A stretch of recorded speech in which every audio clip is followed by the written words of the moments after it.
আসসালামু আলাইকুম গাইস, আপনাদেরকে অনেক অনেক শুভেচ্ছা ও ভালোবাসা জানাই। আজকে আমার নতুন আরেকটি রেসিপিতে সবাইকে স্বাগত জানাচ্ছি। আজকের রেসিপি হলো চালের ক্ষীর।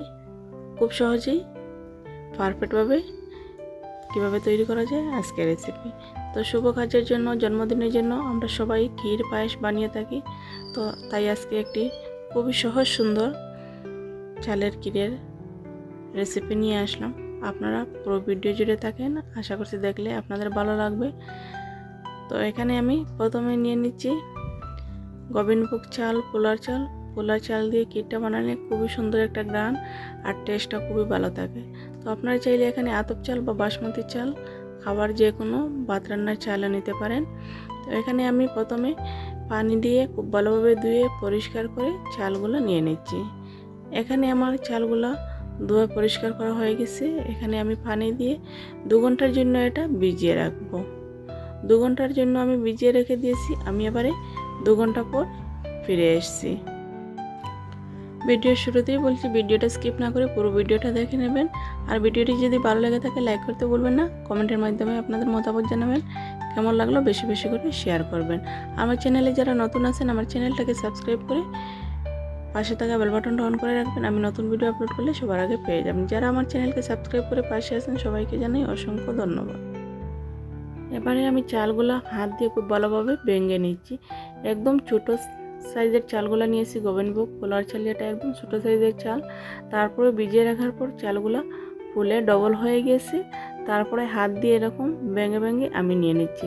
তাতে ক্ষীরের টেস্টটা ভালো থাকবে, চালটা একদম ছোটো ছোটো হয়ে আসবে, খাওয়ার সময়ও ভালো লাগবে আর দেখতে খুবই সুন্দর লাগবে।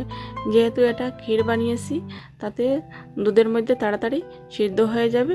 আর সিদ্ধ হয়ে গেলে ক্ষীরটা যখন পরিপূর্ণ হয়ে যাবে তখন দেখতে খুবই ভালো লাগবে, ছোট ছোট দানা। এখানে আমি পিওর গরুর দুধ নিয়ে নিচ্ছি 1 লিটার। তো দুধটা নিয়ে প্রথমে আমি একটা পাতিলাতে দিয়ে দিচ্ছি। দুধ দেওয়া হয়ে গেলে এবারে আমি দিয়ে দিচ্ছি এখানে 2টা তেজপাতা। এবারে দিয়ে দিচ্ছি আমি 8-10টা ছোটো এলাচি। ছোটো এলাচি আর তেজপাতা দেওয়ার কারণে খুব সুন্দর একটা গ্রান বের হবে আর এই ক্ষীরের টেস্টটাও বাড়িয়ে দেবে। এবারে আমি ছোটো এলাচি আর তেজপাতা দিয়ে খুব ভালোভাবে নেড়ে চেড়ে মিশিয়ে নিয়ে এখন আমি 2 ঘন্টা ভিজিয়ে রেখেছিলাম যে চাল, সেই চালটা অ্যাড করে নিচ্ছি।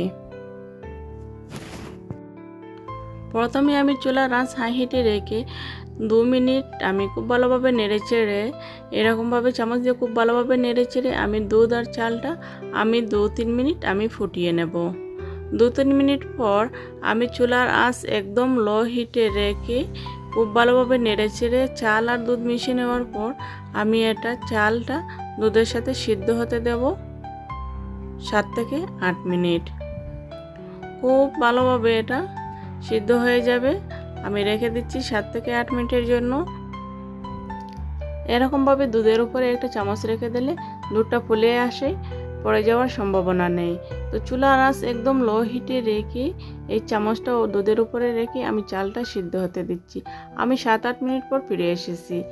দেখছেন আপনারা, আশা করছি দেখে বুঝতে পারছেন আমার চালটা অনেকটা সিদ্ধ হয়ে গেছে। তো আমি এবারে আবার চুলার আঁচ লো হিটে রাখতেই হবে, একদম হাই হিট মিডিয়াম হিটে রাখা যাবে না।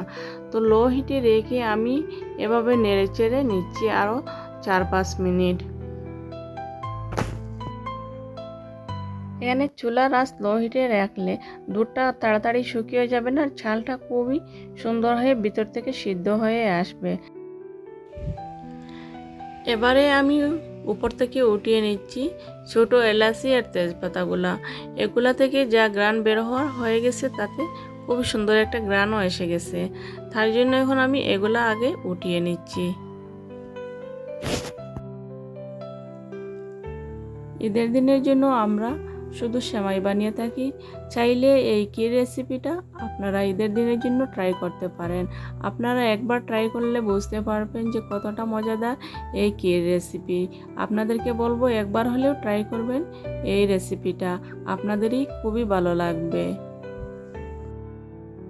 এখানে ছোটো এলাচি তেজপাতা আমি উঠিয়ে নিছি। এবারে এখানে আমি মিল্ক মেড ব্যবহার করছি। আপনারা চাইলে এখানে গুড় বা চিনি দিয়েও এটা কুক করতে পারেন। তার জন্য আমি এখানে কনডেন্স মিল্ক দিয়ে দিছি 1 কাপ। আপনারা চাইলে মিষ্টির জন্য এখানে আমি বলছি আবারও আপনারা গুড় বা চিনি ব্যবহার করতে পারেন।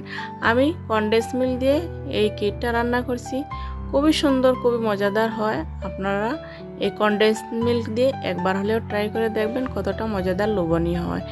এবারে আমি দিয়ে দিচ্ছি এখানে ড্রাই ফ্রুটস। এখানে আমি কাঠবাদাম, কাজু বাদাম, কিশমিশ এই 3টি ড্রাই ফ্রুটস ব্যবহার করেছি। আপনারা চাইলে আরও কিছু ব্যবহার করতে পারেন আপনাদের পছন্দ মতো।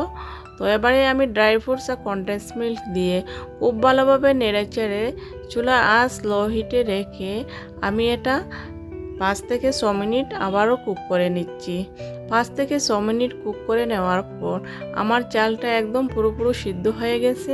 আর আপনারা আশা করছি দেখে বুঝতে পারছেন চালের ঘনত্বটা কতটা হয়ে গেছে দুধের সাথে। তো দুধটা খুব ভালোভাবে ঘন হয়ে চালের সাথে মিশিয়ে গেছে। তো আপনারা দেখেই বুঝতে পারছেন আশা করছি। তো এরকম পর্যায়ে রেখে আমি আমার চুলার আঁচটা বন্ধ করে দেব। ফাইনালি আমার ক্ষীরের রেসিপিটা তৈরি হয়ে গেল। আপনারা একবার হলেই এরকমভাবে একদম সহজ, কম সময়ে, কম উপকরণে এই ক্ষীর রেসিপিটা তৈরি করবেন। তো ভিডিওটা যদি ভালো লেগে থাকে আবারও আপনাদেরকে বলছি লাইক করতে ভুলবেন না, কমেন্টের মাধ্যমে জানাবেন কেমন লাগলো, বেশি বেশি করে শেয়ার করবেন। আবারও দেখা হবে নতুন কোনো ভিডিওতে নতুন কোনো রেসিপি নিয়ে। ততক্ষণে সবাই ভালো থাকেন, সুস্থ থাকেন এই কামনা করি। আজকের মতো